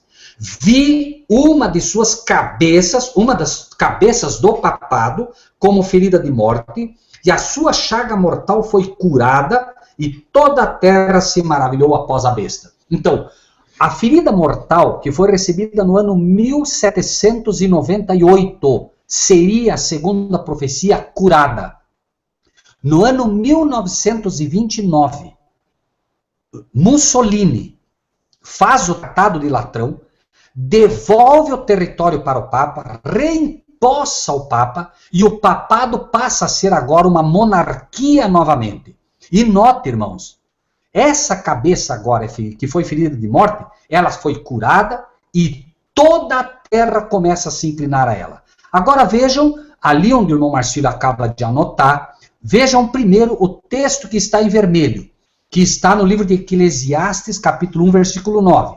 O que foi, isso é o que há de ser. E o que se fez, isso se fará. De modo que nada há de novo debaixo do sol. Vamos voltar um pouquinho para o livro de Daniel agora. Voltem um pouquinho para o livro de Daniel, entendendo, irmãos, que o livro de Daniel sempre é a profecia e o Apocalipse é a revelação. Daniel, capítulo, vamos para o capítulo 12, Daniel 12. Lembrem-se, é o último capítulo da profecia, portanto, está falando indubitavelmente do fim. Só que note o versículo 9, o que diz. Ele disse, vai Daniel, porque estas palavras estão fechadas e seladas até o tempo do fim. Então, apresentamos aqui os selos, porque estava selado isso tudo, foi aberto. Porém, vamos ver o tempo agora das profecias. Nós temos três tempos proféticos ainda dentro do livro de Daniel. Porém, lembrem-se, a profecia maior que foi dada foi com um período de 2.300 tardes e manhãs. A profecia tem que se repetir. Então, vamos ver. Daniel 12, versículo 6 em primeiro lugar. 12, 6. Ele disse ao homem vestido de linho que estava sobre as águas do rio. Lembram que nós lemos em Apocalipse, exatamente falando do homem com o pé na terra, pé na água. Sobre as águas do rio. Que tempo haverá até o fim das maravilhas? 7.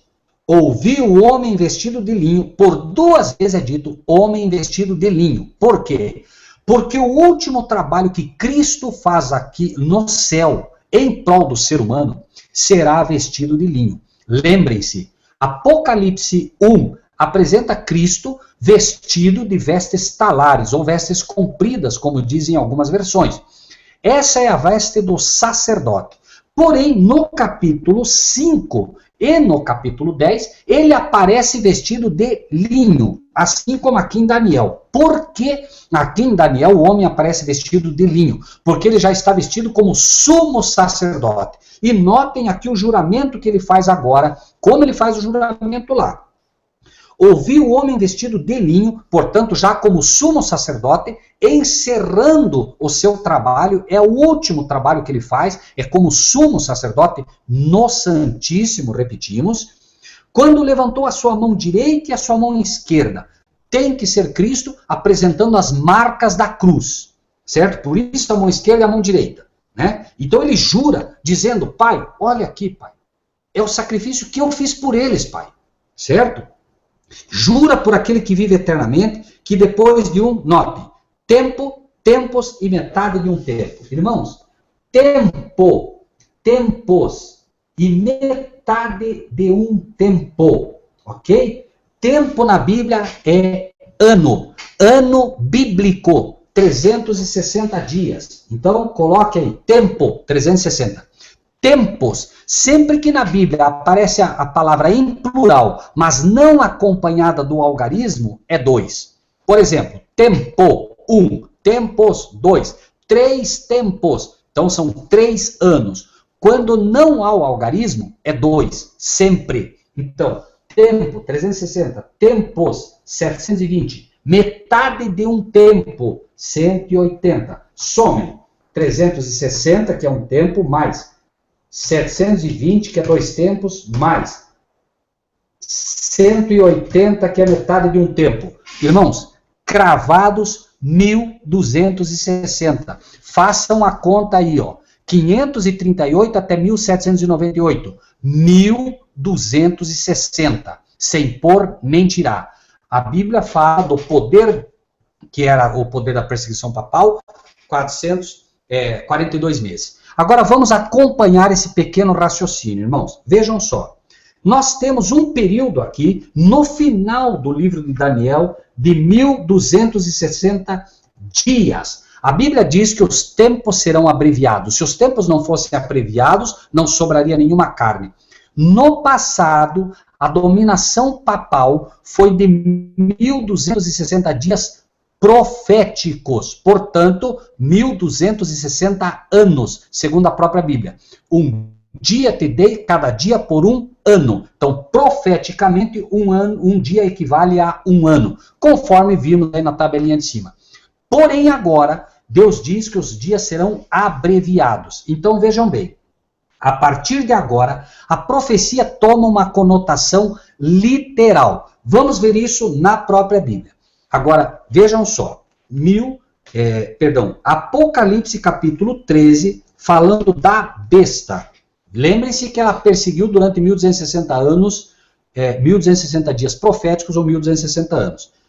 Vejam o capítulo 13, falando da besta, versículo 5. Muita atenção no texto. A gente erra por não conhecer a Bíblia profundamente, amados. 13, 5. Vejam bem o que é dito aqui. Falando da besta.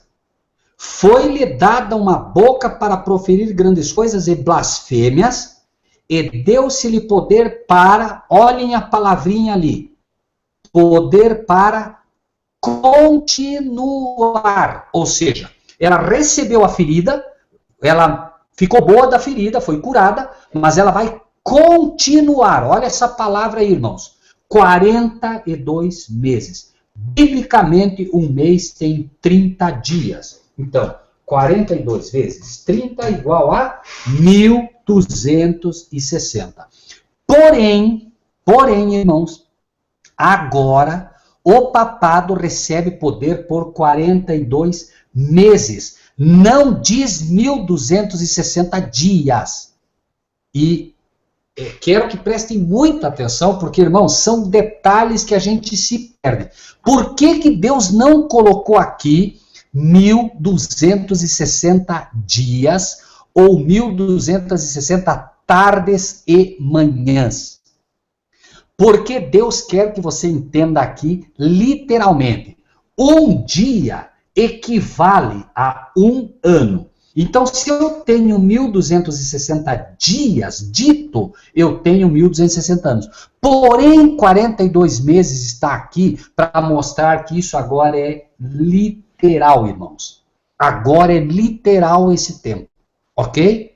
Nesse continuar, ele é literal. Até porque não faria sentido, imagine, o papado daqui a pouco receber todo o poder que vai receber e nós termos mais 1260 anos ainda nesse mundo. Isso não existe, irmãos. Está completamente fora do escopo bíblico. Asseguro aos irmãos diante de Deus, nós não temos mais nem perto disso como prazo. É muito menos. Vejam que nós estamos no fim do livro de Daniel. Daniel tem tem 13 capítulos. 12 capítulos. Nós estamos no fim dele. Tanto que o último prazo é o versículo 12 de Daniel 12. Depois só temos, tu, porém, vai até o fim, porque repousarás e estará na tua sorte no fim dos dias. Com isso encerra o livro de Daniel. Ou seja, o penúltimo versículo é Daniel 12:12, que diz: bem-aventurado que espera e chega até 1335 dias. Agora, irmãos, tendo em mente que o papado terá 1260 dias de poder, notem Apocalipse 11, o que vai acontecer. Apocalipse 11 apresenta duas testemunhas de Deus. Vejam o versículo 3 de Apocalipse 11, o que diz: darei poder às minhas duas testemunhas e profetizarão por 1260 dias vestidas de pano de saco. Ou seja, irmãos, o papado vai receber, vejam, papado nós temos a besta que sobe do mar e a besta que sobe da terra, e mais os 10 chifres, são mais 10 poderes que estarão unidos. A nova ordem mundial se forma. Papado, 1260 dias ou 3 anos e meio de poder. As duas testemunhas de Jesus, que devemos ser nós, irmãos, nós e mais a igreja de Deus unida a nós, recebe 1260 dias também, ou 3 anos e meio. Será uma luta igualitária. Deus dá poder para nós 3 anos e 6 meses. O diabo dá poder para o papado e para os Estados Unidos da América e para todos os reis da terra por 3 anos e 6 meses. E começa a batalha final. Lembrem-se, amados de Deus, Elias recebeu poder por 3 anos e meio. Tiago 5,17 diz: Elias era homem sujeito às mesmas paixões que nós, e orou, e por 3 anos e 6 meses não choveu sobre a face da terra. 3 anos e 6 meses cravados, irmãos. Elias, de que nós somos um exemplo, recebeu 3 anos e 6 meses de poder. João Batista pregou 3 anos e 6 meses. Jesus, notem ali, batizado no ano 27, 3 anos e meio depois, na metade da semana, morre. Pregou 3 anos e 6 meses. Nós vamos pregar com o poder de Deus 3 anos e 6 meses.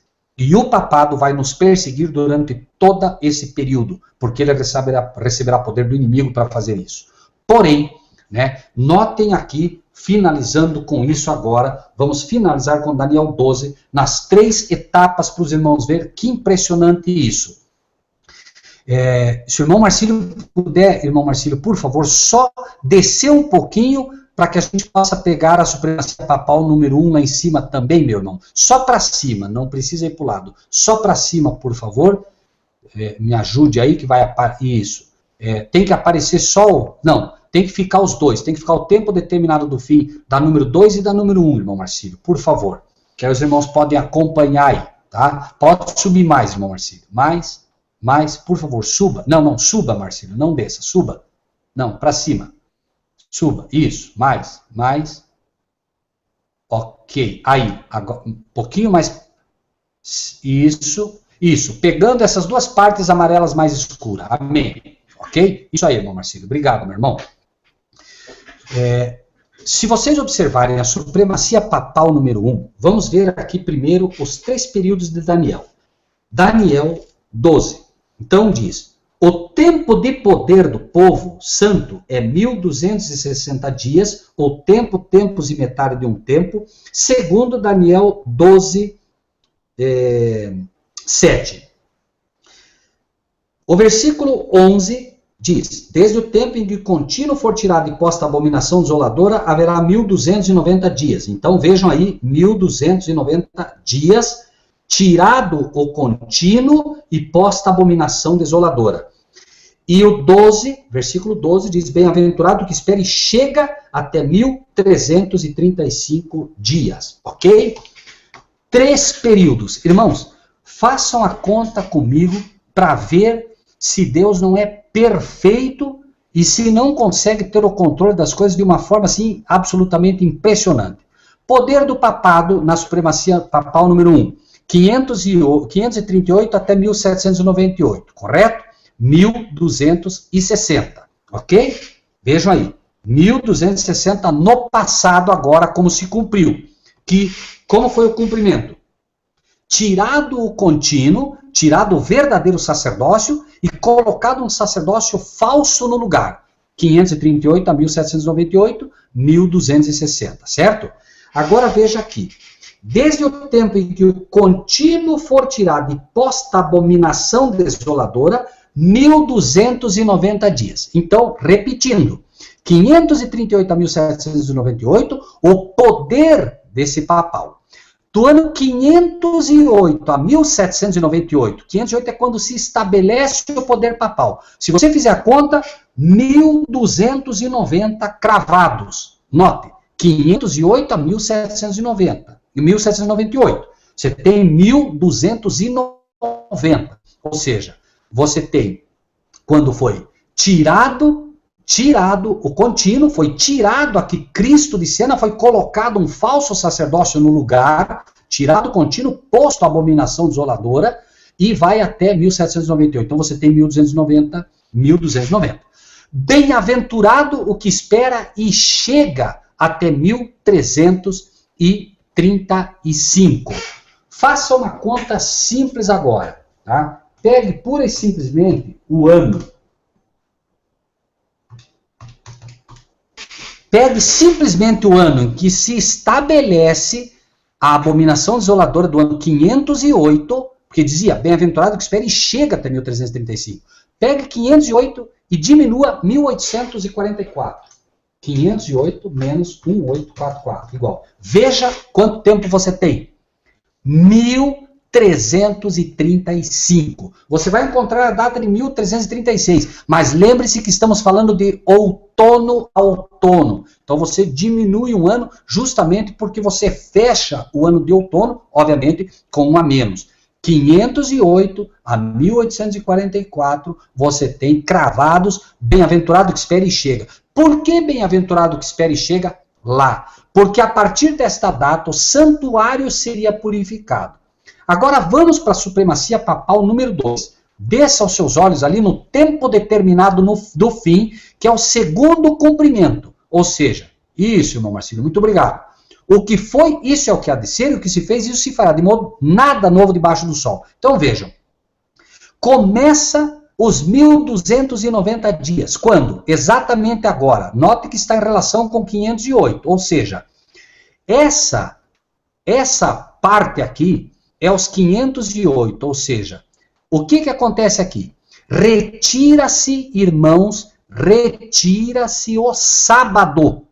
E entra em vigor o decreto dominical, que vai durar 1290 dias. Ok?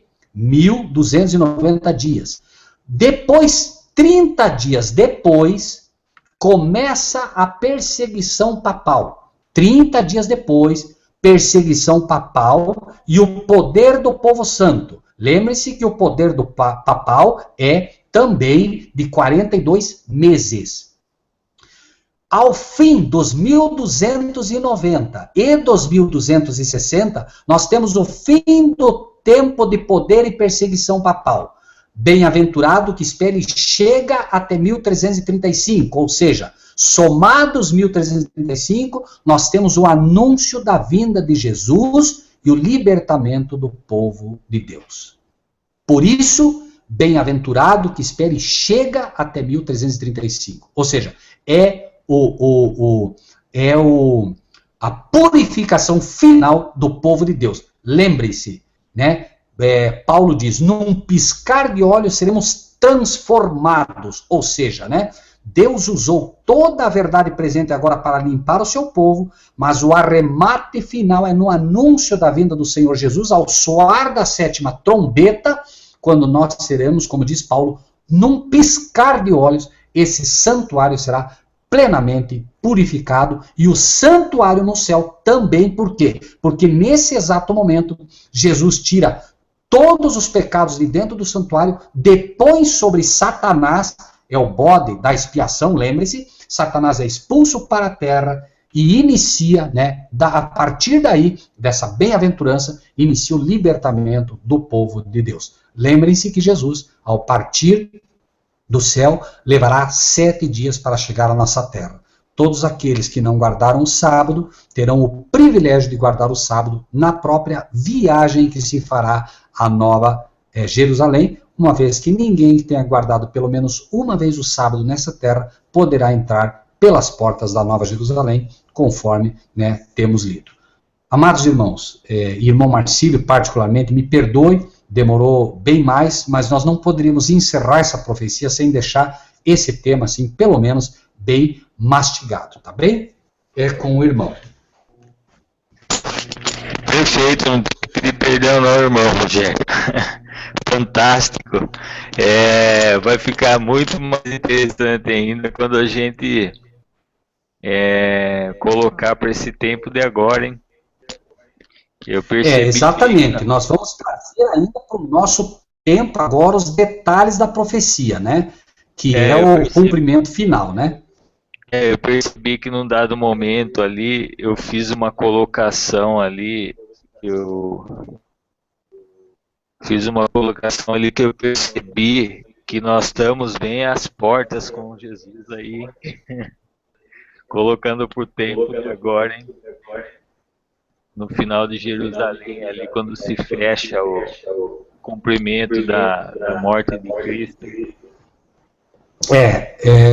Claro, né, irmão Marcílio, que a gente procura ir assim com bastante cuidado, porque é muita informação, né, logicamente que quando entrarmos em Apocalipse 13, especificamente falando, né, aí a gente vai dar mais detalhes, né, mas por enquanto nós temos que solidificar bem a profecia, porque daí a gente não tem perigo de errar. Muita gente tem errado, irmão Marcílio, meus amados irmãos e irmãs, porque não solidificam biblicamente a profecia. Aí pegam sinais e se atrapalham todos, porque não houve uma raiz segura plantada lá no início, entende, meus irmãos? Exatamente.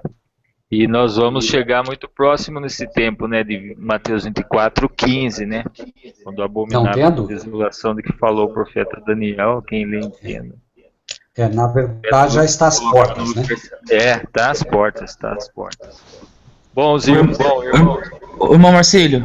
Oi, Robson, fica à vontade, irmão. Eu tô vendo aqui que vai ficar complicada a situação do cristão quando ele deixar para fugir dos 30 dias depois do que é dominical. Exatamente.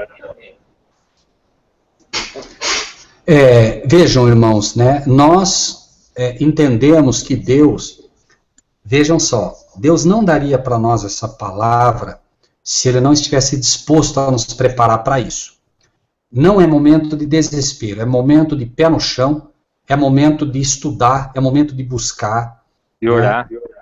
De orar. Podem ter certeza de uma coisa, irmãos, nós deveríamos estar desesperados quando não conhecíamos essas coisas.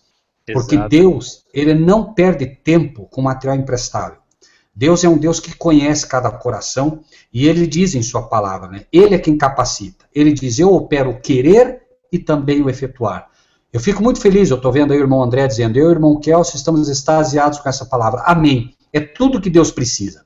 Deus só precisa de um coração que reconheça, né? No momento que a gente reconhece, Ele vai nos preparar. É claro que a gente não pode ser indolente, né, irmão Robson? O irmão Robson disse com sabedoria, o irmão Marcílio, nós não podemos ser indolentes. Mas agora nós temos que estudar, tá? Então, a gente agora tem que começar a buscar. Se Deus revelou para nós é porque Ele vai nos preparar, né? Mas é um fato, irmãos. Eu, pelo menos, fico assim, confesso, irmãos, impressionado com os detalhes da profecia e como Deus tem chamado gente hoje para entender isso, né? Então, nós agora, irmão Robson, temos que nos preparar. Irmão Robson, Marcílio, Rogério, enfim, todos que realmente creem nessa palavra, estamos nos preparando, estamos conversando, estamos orando. A qualquer momento Deus pode revelar a qualquer um de nós onde Ele quer que a gente vá. Lembrem-se, Abraão, né? Abraão, sai da tua terra e da tua parentela para a terra que eu te mostrarei. Isso vai se cumprir em nós, irmãos. Deus vai nos mostrar uma terra e nós vamos ter que abrir mão de parente, vamos ter que abrir mão de tudo. Todos aqueles que não quiserem e que não puderem compreender a luz que temos hoje, infelizmente, irmãos, vai ser uma caminhada de pura fé, irmãos. As pessoas que não estiverem acompanhando essas profecias não vão ter a menor noção do que vai acontecer. E o nosso papel não é convencer ninguém. Nosso papel é estudar e apresentar. Irmãos, eu fico impressionado. A gente falou sobre uma profecia extremamente simples aí, que é do fim do mundo, fazendo um comparativo, postamos no Face. Irmãos, não teve um comentário agradável. Só teve gente falando mal. Porque é mais um salafrário, porque é mais isso, mais aquilo. Nós temos que estar preparados para amar essas pessoas Mas não temos que esperar nada de bom. O mundo não vai entender, conforme foi dito no próprio livro de Daniel. Os ímpios não entenderão, certo? Então, isso vai acontecer. Nós não temos nem o direito de ficar bravo com eles. Devemos pura e simplesmente agradecer a Deus, dizendo: Senhor, muito obrigado, cumpre em mim a tua vontade, mas, Pai, me ajuda a ter sabedoria para passar aos outros as pérolas que o Senhor me deu. Perdão, irmão Marcílio, eu estou aqui. É isso aí mesmo, irmão Rogério. Nós temos que falar mesmo. Bom, vamos fazer a oração? Vamos sim. Vamos orar? Sim. Amém. Bondoso Deus e Pai, nós rogamos ao Senhor que, assim como o Senhor com misericórdia abriu a nossa mente para entender essas profecias, Pai, que o Senhor tenha misericórdia também dos nossos irmãos. Tenha misericórdia, Senhor, daqueles que estão nas igrejas hoje sendo enganados pelos falsos pastores, pelos falsos mestres. Pai Celestial, dê a eles a liberdade que o Senhor deu a nós. Nós não somos absolutamente melhores do que nenhum deles, Senhor. Contempla do alto do teu trono e vê, Senhor, que nós somos tão somente o resultado do sacrifício de teu Filho feito na cruz do Calvário, Pai. O Senhor sabe, Pai, que nós não merecemos nada disso. Nenhum de nós, Pai. Nenhum de nós está aqui porque é melhor do que outra pessoa. Mas, Pai, assim como o Senhor bondosamente pôde revelar o teu Filho em nós, assim como o Senhor pôde abrir o nosso coração para entender essas profecias, Pai, o Senhor também pode fazer com outros. O Senhor pode fazer com os nossos familiares, Pai. O Senhor pode fazer com os nossos irmãos que estão nas igrejas. O Senhor pode fazer com aqueles, Pai, que de coração têm buscado a Tua palavra e não têm encontrado. Pai Celestial, perdoa-nos pelas falhas que temos cometido, pela nossa falta de discernimento, pela nossa falta, Senhor, de desejo de estudar profundamente a Tua palavra. Nos dias em que vivemos, Pai, nós deveríamos estudar muito mais a Tua palavra do que estudamos.